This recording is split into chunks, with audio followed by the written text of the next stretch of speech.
The Galactic Empire stretched across thousands of star systems. For centuries it had ruled with pride, convinced that no new world could ever rise strong enough to challenge its power. Many species had bent their heads and accepted the Empire's command. Some resisted, but all eventually fell. The Empire's fleets were massive, its armies vast, and its technology seemed unmatched. To the Empire, the galaxy was already conquered. But at the far edge of a spiral arm, hidden behind a quiet yellow star, a small blue planet continued to grow in silence. That planet was Earth. For a long time, Earth had gone unnoticed. The Empire's great map showed it as nothing more than an unimportant system, too far and too weak to matter. But humans had never stopped moving forward. They built rockets, then stations, then ships that could cross between worlds. By the time the Empire's scouts finally arrived, humans had already spread to Mars, the moons of Jupiter, and even beyond Pluto. The first contact came quietly. A single Imperial scout vessel entered the system. It expected a primitive world with a few satellites.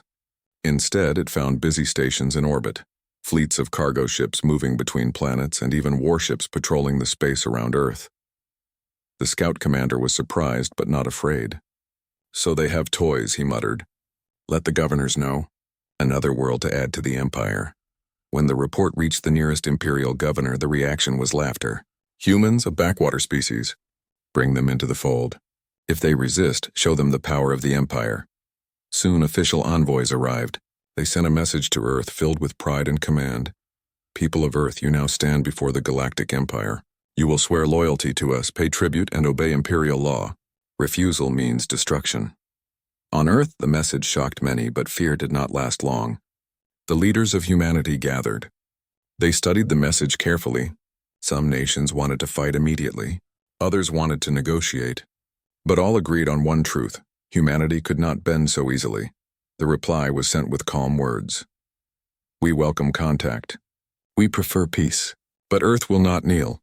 We will stand as equals or not at all."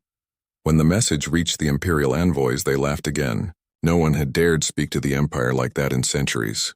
To them, humans were fools who did not understand what they faced. Yet the humans did not look nervous. In every meeting, every broadcast, their leaders spoke with steady voices. Their soldiers stood tall and their fleets continued to move with purpose. They did not threaten, but they did not tremble. They only smiled, quiet, calm, almost confident. The Empire grew curious. They sent spies, traders, and observers to study humanity more closely. What they saw confused them. Humans were young compared to other galactic species, yet they learned faster than expected. They studied alien technology eagerly, adapting it into their own designs. They asked questions no one else dared ask. Where other species copied, humans improved.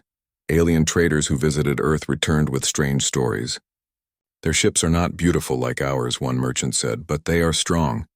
They use metals pulled from their own planets, crafted with a stubbornness I have never seen. Their engines burn hotter, their weapons fire faster, and their crews never give up." Others whispered of strange human habits. "They train as if every day is war," one observer noted. "Even their games prepare them for struggle. They plan for the worst and smile when it comes." The whispers spread, but the Empire dismissed them. "Exaggerations," the governor said. "No new species rises so quickly. They are only humans, nothing more." But humanity remembered history well. They remembered their own wars, their struggles for freedom, and the price of unity. For thousands of years they had fought each other. Now, with the stars opening, they faced a greater challenge. An empire that thought them weak. Instead of fear, this challenge brought something different. Old rivals set aside differences. Nations that once argued now worked together. Slowly, a single banner of humanity began to form. Earth's shipyards burned day and night, building faster and stronger than before.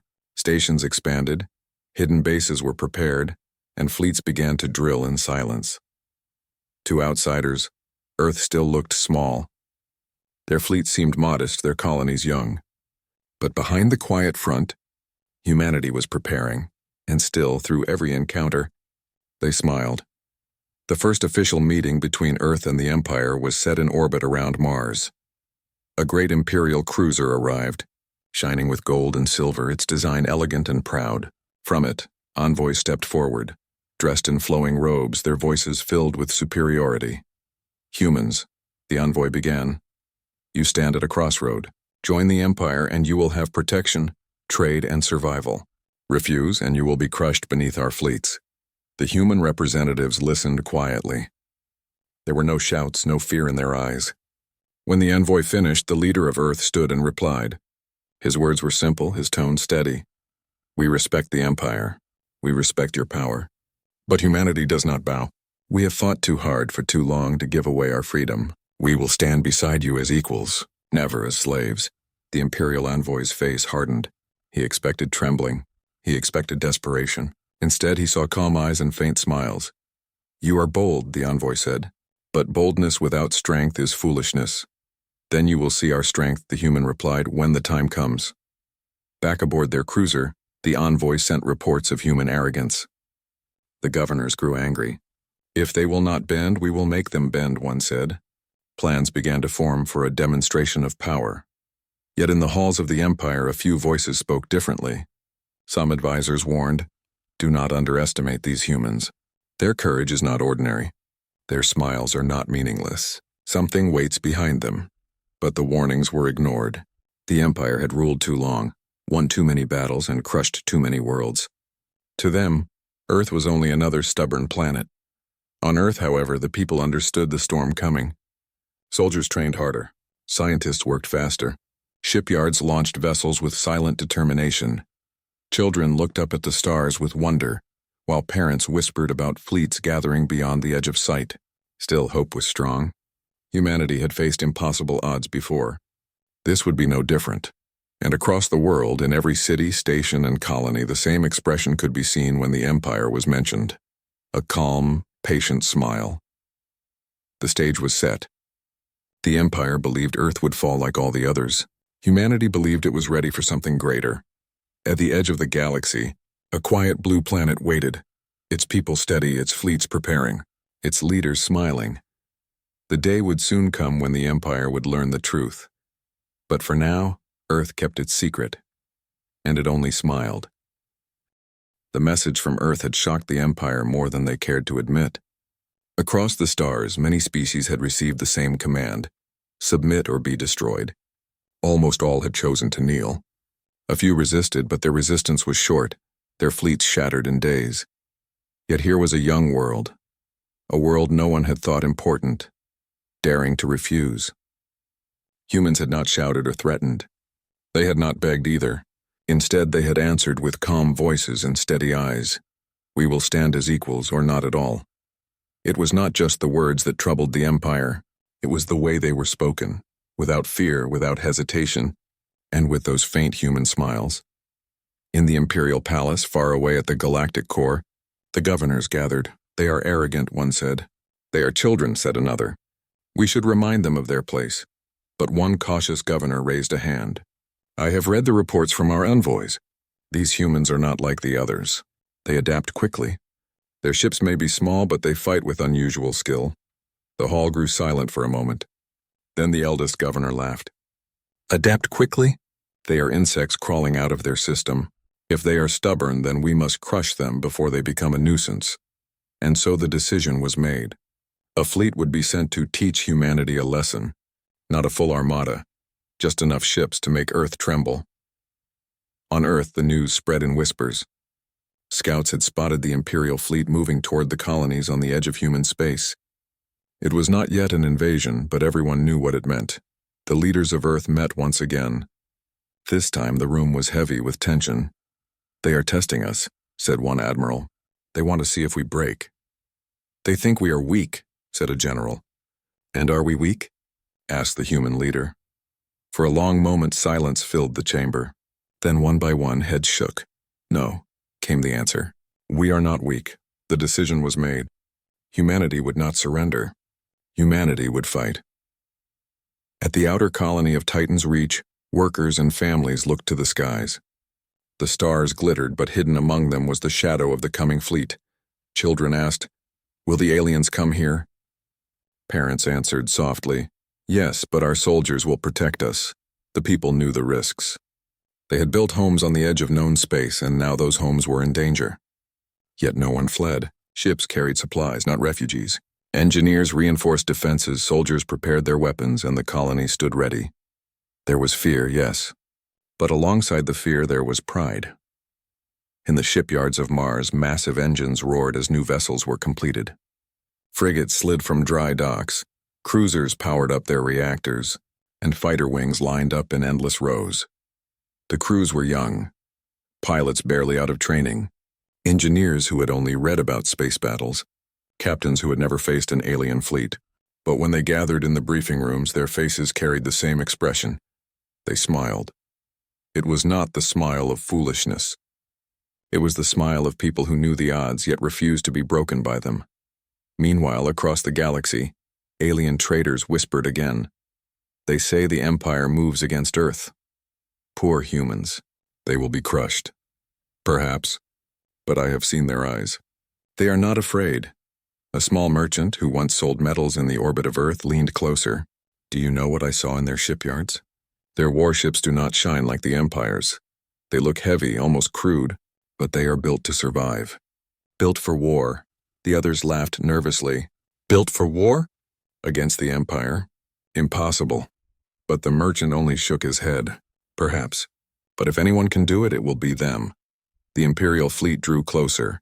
50 warships, gleaming with the pride of centuries, advanced toward Titan's reach. To the Empire, this was a small force, merely a reminder of their dominance. To humanity, it was the first test. Admiral Reyes, commanding the human defense fleet, stood aboard the heavy cruiser Iron Resolve. He watched the tactical map as red markers filled the screen. 50 ships, one officer whispered. And we have 18, said another. The Admiral nodded slowly. Numbers alone do not decide battles. Remember your training. Remember who we are, the crews answered with steady voices. Yes, Admiral. And they smiled. Far away, Earth received the final message from the Imperial fleet. This is your last chance. Kneel or your colonies will burn. The reply was simple. We do not kneel. When the fleets finally met, space lit with fire. The Empire expected an easy fight. Their ships were larger, their weapons older but powerful, their crews experienced. They had fought dozens of species and crushed them all. But the humans fought differently. Their frigates darted in swift formation, striking at weak points before pulling away. Their cruisers laid traps with mines and drones, forcing the Imperial fleet into narrow corridors of fire. Railguns thundered, missiles streaked across the void, and human fighters swarmed like angry hornets. The Empire was shocked. For every human ship destroyed, 3 of their own were crippled. For every formation broken, another reformed with perfect discipline. The battle raged for hours. Titan's reach shook as the skies burned above it. In the end, the humans did not win completely. 6 of their ships were lost and many more damaged, but the Imperial fleet, meant to show dominance, limped away with heavy losses. And through it all, humanity never stopped smiling. News spread across the galaxy like wildfire. Humans fought the Empire and survived. They forced the great fleet to retreat. Impossible. And yet it happened. On distant worlds, people whispered the story with awe. For centuries, the Empire had been seen as untouchable. Now, for the first time, a young species had stood against them and remained standing. The governors were furious. Reports of defeat filled their halls. This cannot be allowed, one shouted. They are dangerous, said another. If they can resist us now, what will they become in a century? The answer was clear. The Empire would not stop. Next time, they would send more ships. Next time, they would not underestimate Earth, but the humans knew this too. And as they repaired their ships, as they built new fleets, as they buried their dead with honor, they carried the same expression. That quiet, calm smile. On Titan's reach, children watched the skies with wide eyes. Did we win? They asked. Their parents nodded. We are still here. That is victory. Soldiers stood at attention, their uniforms torn, their ships scarred, yet their spirits unbroken. They had faced the Empire and lived. That alone was proof of strength. And Admiral Reyes, standing on the bridge of Iron Resolve, looked at the stars where the Empire had fled. They will come again, he whispered. Stronger, larger, angrier. One officer asked, can we stop them? The Admiral smiled. We are human. That is enough. The galaxy waited. The Empire plotted. Humanity prepared. And in the quiet before the storm, Earth's people carried the same expression they had shown since the first envoy arrived.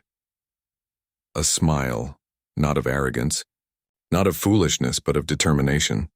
The smile of humanity. The battle at Titan's Reach had shaken the galaxy. For centuries, the Empire's fleets had crushed resistance with little effort. No species had ever stood against them for long. Yet humans, young and untested, had met an Imperial fleet and forced it to retreat. The loss was small for the Empire. 50 ships were nothing compared to their countless armadas. But the meaning of the loss was far greater. For the first time in living memory, the Empire had been made to bleed. In the streets of distant worlds, whispers grew louder. The humans are different, aliens said to one another. They fight without fear. They smile even when they face defeat. The Empire hated those whispers, and so it began to plan. At the heart of the Empire, governors met in anger. How dare they resist? Shouted one. They are insects, another sneered. But insects that bite must be crushed completely. An elder governor, older than the rest, leaned forward. You do not understand. This is not only defiance. It is a symbol. If they resist us, others may try the same. We cannot allow this seed to grow. A decision was made. The Empire would prepare a second strike, larger, stronger, and merciless. But while the Empire prepared, humanity was not idle. On Earth, the Battle of Titan's Reach was remembered not as a loss, but as proof. Proof that humanity could fight the strongest power in the galaxy and still stand. In the great halls of government, leaders gathered with admirals and generals. They will come again, said Admiral Reyes, his voice steady. Of course, answered the human leader. The question is when and how many. The council studied maps, reports, and intercepted signals. Slowly, a plan began to form. We cannot match their numbers, one general admitted, but we can match their spirit. We can fight smarter, harder, and with unity. Unity. That was the key. For centuries, Earth had been divided. Nations had competed, argued, and even fought wars against each other. But now, under the shadow of the Empire, they stood together. Scientists shared secrets across old borders. Engineers built side by side, and soldiers trained as one. The Empire saw humanity as small. Humanity saw itself as one. And in unity, there was strength. In the shipyards of the moon, new designs took shape. Massive carriers, longer than cities, were being built to launch wings of drones and fighters. On Mars, heavy cruisers received railguns powerful enough to pierce Imperial shields. In the orbit of Jupiter, stealth destroyers were tested, ships that could hide in the void until the perfect moment to strike. To outsiders, it still looked as though Earth was weak. The Empire's spies reported only a few new ships, a few defenses, nothing unusual, but the truth was hidden deep. The real fleets were not shown. The true warships were kept in shadow. When Imperial scouts asked questions, humans only answered with calm words and faint smiles. Meanwhile, at the colonies, soldiers trained harder than ever. On Titan's Reach, young recruits drilled day and night. They learned how to fight in space, how to work as teams, how to survive with little supply. An instructor told his squad, "Do not fear the Empire's size. A giant can be wounded if you strike the right place." The recruits nodded. One asked, "And what if we fail?" The instructor smiled. "Then another will strike after you. That is how humans fight." The Empire did not wait long. Only months after Titan's Reach, a new fleet was launched. This time it carried over 100 ships, cruisers, destroyers, and even a dreadnought, a vessel so large it blotted out the stars behind it.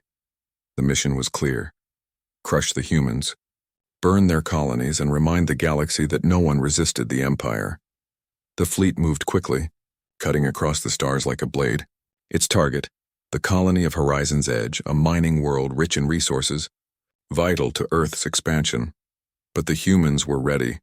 Admiral Reyes led the defense once again, his flagship now upgraded after Titan's Reach. Beside him, new captains commanded freshly built warships. Their faces were young, their experience limited, but their eyes burned with determination. The tactical maps showed the enemy closing. 100 ships against only 30. Outnumbered more than 3 to 1, whispered an officer. Reyes stood tall. Numbers do not decide battles. Resolve does. The order was given. Human fleets prepared to meet the Empire in open space. The Battle of Horizon's Edge was unlike anything the galaxy had seen before. The Empire advanced in massive formation, confident in its strength. Its dreadnought loomed at the center, a fortress of steel and firepower. But the humans did not fight as the Empire expected. Their frigates did not rush forward blindly.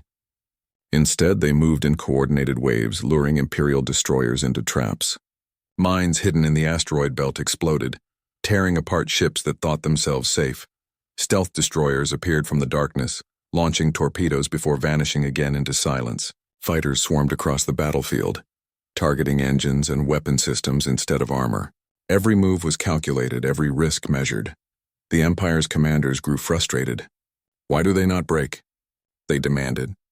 Why do they fight like veterans when they are so young? But the answer was simple. Humans had fought wars all their history. They had learned through pain and sacrifice. And now united, they used every lesson.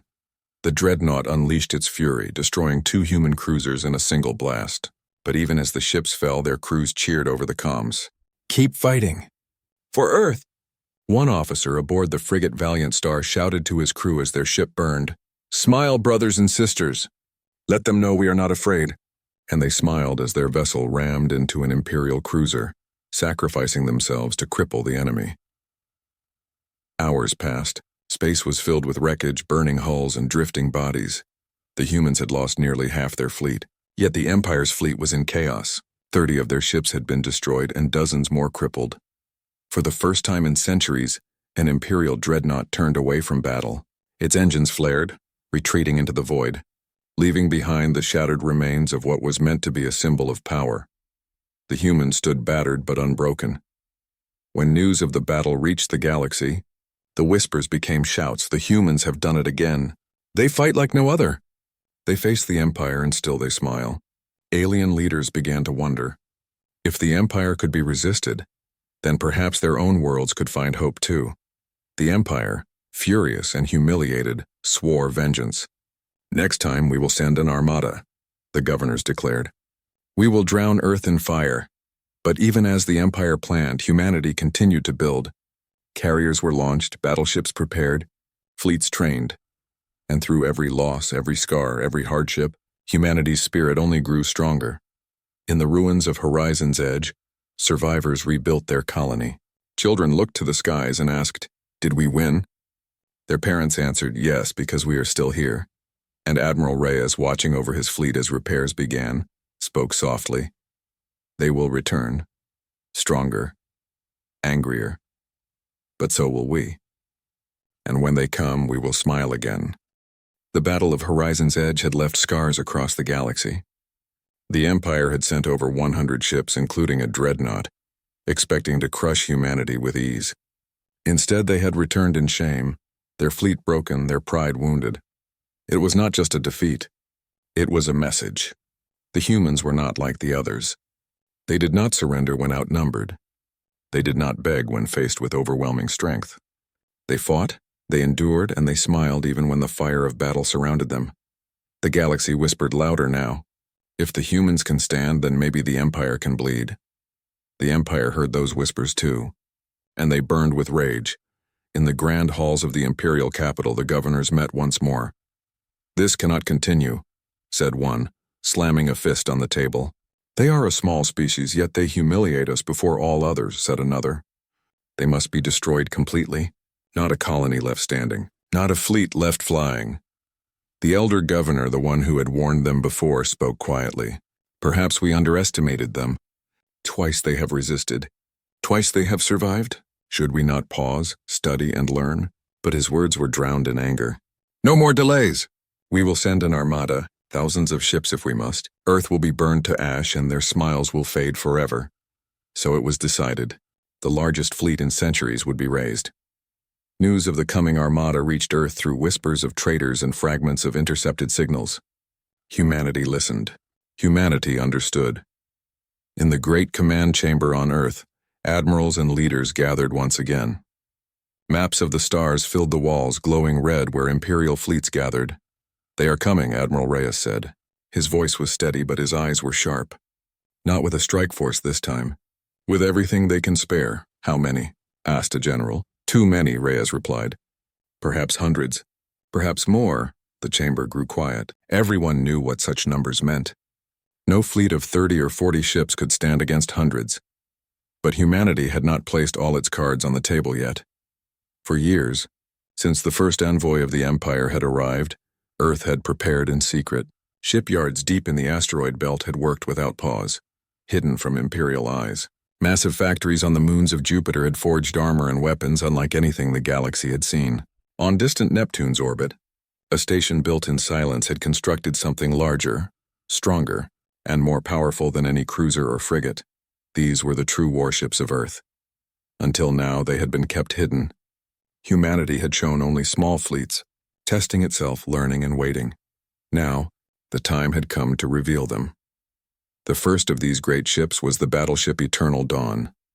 Nearly 2 kilometers long, armored with layers of reinforced alloy, it carried railguns that could shatter a dreadnought's shields and missile batteries that could drown an enemy in fire. Beside it stood the carrier Sky Fortress, capable of launching thousands of drones and fighters, each one guided by precise artificial intelligence and brave human pilots. Then there were the stealth destroyers of the Phantom Wing, invisible until the moment they struck. And finally, the heavy cruisers of the Iron Line, designed not to retreat, but to fight until nothing remained. Admiral Reyes stood aboard the Eternal Dawn as the fleet assembled in orbit above Earth. He looked at the massive ships filling the blackness of space, and for the first time he allowed himself a smile. This, he said, is what we have been waiting for. When the armada of the Empire finally entered human space, the galaxy seemed to hold its breath. At its center was a colossal dreadnought, even larger than the one from Horizon's Edge. Around it, hundreds of cruisers and destroyers filled the stars like a storm. Their commanders spoke with arrogance. This will be the end of the humans. Their colonies will fall, their fleets will burn, and their smiles will finally vanish. But when they reached the edge of Earth's system, what they saw stopped them in silence. From the darkness emerged shapes so massive that even Imperial captains hesitated. Battleships longer than cities, carriers releasing endless wings of drones, cruisers standing in tight formation, shields glowing bright, and destroyers that flickered in and out of sensors like ghosts. It was not the small fleets the Empire had mocked before. This was something else. This was a fleet worthy of legends, and at the heart of it, every human ship carried the same emblem, a small blue planet shining proudly. The Imperial Admiral could hardly believe his eyes. They were hiding this, he muttered. One officer whispered, "How could they build so much in so little time?" Another answered, "Perhaps they always had it. Perhaps they only waited for us to see." And across the comms a message came from the Eternal Dawn. "This is Admiral Reyes of Earth. You wanted our strength. Now you see it." On the bridge of the Imperial dreadnought, silence followed. The humans were smiling again. The fleets prepared for war. The Empire's ships formed their grand lines, shields raised, weapons charged. They still believed in their numbers, in their ancient power, but something felt different. The humans did not look desperate. They looked ready. When the order came, the battle began. The Empire's dreadnoughts opened fire, their beams tearing across space. But Earth's battleships held their ground, their armor absorbing the storm. Then came the reply. Railguns firing with thunder, missiles streaking like falling stars, drones swarming from the carriers, the void lit with fire. The Phantom Wing destroyers appeared suddenly behind the Imperial lines, tearing into supply ships and crippling engines. Human cruisers moved in disciplined formations, covering each other, refusing to break. Fighters darted through enemy shields, striking weak points, vanishing before counterfire. The Empire had never seen such coordination. Their fleets were vast, but they fought like hammers, heavy, predictable, and slow. The humans fought like dancers, weaving through the storm, striking where it mattered most. And as the battle raged, the humans smiled. On the bridge of the Eternal Dawn, Admiral Reyes stood tall. "They outnumber us, but they do not outthink us. They do not outlast us. Keep pressing. Keep smiling." Hours passed. Ships on both sides burned, explosions lighting the dark like new stars. But while the Empire lost formation after formation, the humans fought as one. The tide began to turn. The Empire, for all its might, was facing something it had not seen in centuries. A species that refused to kneel, a fleet that grew stronger under pressure, and a people whose smiles meant defiance, not fear. At last, The Imperial dreadnought shuddered under a barrage from the eternal dawn. Shields failed. Armor cracked and fire consumed its decks. The flagship of the Armada was crippled. The remaining Imperial ships hesitated. Some broke formation, some fled. Others fought on desperately, but the battle was lost. The unthinkable had happened again. The Empire, mighty and ancient, had been forced to retreat before the humans. Across the galaxy, the news spread like lightning. The humans revealed their true fleet. They faced an armada and stood unbroken. The Empire is not invincible. On worlds long enslaved, people whispered with new hope. In hidden corners of the galaxy, resistance movements stirred, and through it all, the humans smiled. On Earth, the people celebrated. But it was not a celebration of conquest, it was a celebration of survival, of unity, of hope. Children waved flags, engineers cheered from shipyards, and families hugged their returning soldiers. Admiral Reyes, watching from the bridge of the eternal dawn, did not boast. He simply looked at the stars and spoke softly. They will come again. They will never stop. But neither will we. Humanity smiles because we know. We will endure. The stars burned with fire and fury. The Empire's armada, proud and vast, had advanced into human space with the certainty of victory. Its ships carried centuries of experience, fearsome weapons, and unshakable pride. Their commanders believed that no world could stand against them, that no fleet could survive their might. But they were about to learn that humans were not like any other species. From the orbit of Earth, Admiral Reyes watched the armada approach. Behind him, the true fleets of humanity waited. Battleships lined up in disciplined formation, carriers bristled with fighters and drones, and stealth destroyers hid silently in the dark. Reyes's voice was calm as he addressed his commanders. Today, we fight not just for survival, but for our place in the galaxy. They believe they are invincible. We will show them they are not. And we will do it as humans always do, together. The commanders nodded, eyes steady, faces calm. And as always, they smiled. The battle began with a roar. Imperial dreadnoughts fired beams that lit the void, tearing at human shields. The Empire's fleets moved with precision, expecting humans to scatter in panic. But human fleets did not scatter. They advanced. Frigates darted like swallows, weaving between laser fire. Cruisers fired coordinated volleys at weak points. Fighters launched from carriers, swarming the Empire's ships like living storms. Even when a massive beam tore through a human frigate, the crew did not panic. Engineers repaired what they could, pilots continued their runs, and another ship moved forward to fill the gap. Humanity was not afraid of loss. They were afraid only of failing each other. In the center of the battle, the dreadnought Titan's Wrath of the Empire engaged the human battleship Eternal Dawn. The collision of weapons shook space itself.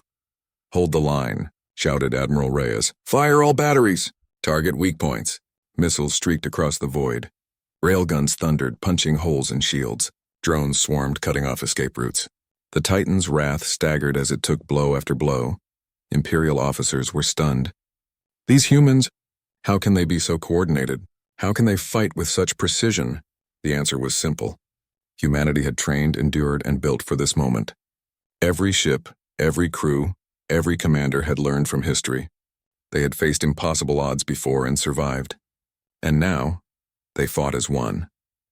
Meanwhile, stealth destroyers of the Phantom Wing moved through the shadows, hitting supply lines and communication ships. Every strike weakened the Empire, yet no human ship faltered. On the Sky Fortress, carrier pilots launched thousands of drones, surrounding enemy ships and striking them from all sides. Fighters darted in and out, hitting weak points and retreating before counterfire could respond. It was not chaos. It was a dance, a deadly, perfect dance of strategy and courage. Hours turned into a long, relentless battle. Imperial ships fell one by one. Dreadnoughts staggered under coordinated volleys. Cruisers collapsed under precise strikes. Destroyers vanished in clouds of missiles and drones, and still, humanity did not break. Across the battlefield, messages from the human fleet were simple. Stand strong. Hold together. Keep smiling. That smile, calm and unshakable, was seen even in the faces of those aboard crippled ships, those who had fought their last fight. It was not arrogance. It was certainty. Certainty in unity, skill, and courage. The Empire's commanders realized something terrifying. Humanity had not only survived, they had turned the tide. The armada that had come to crush Earth now retreated, scattered and broken.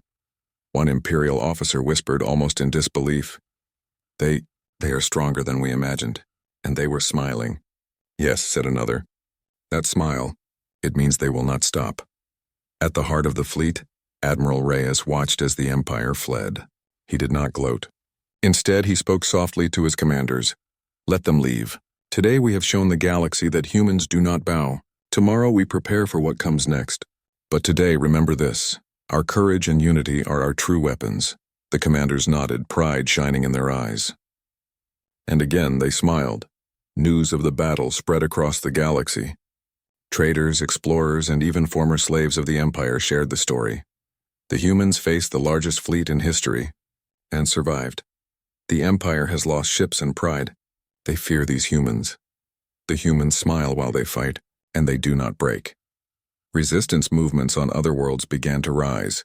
Species that had once bent before the Empire now whispered of freedom. Humanity had become a symbol, not of conquest, but of hope, courage, and unity. Back on Earth, the people celebrated quietly. They did not cheer for victory over aliens. They cheered for survival, for courage, for the future. In the cities, families hugged returning soldiers.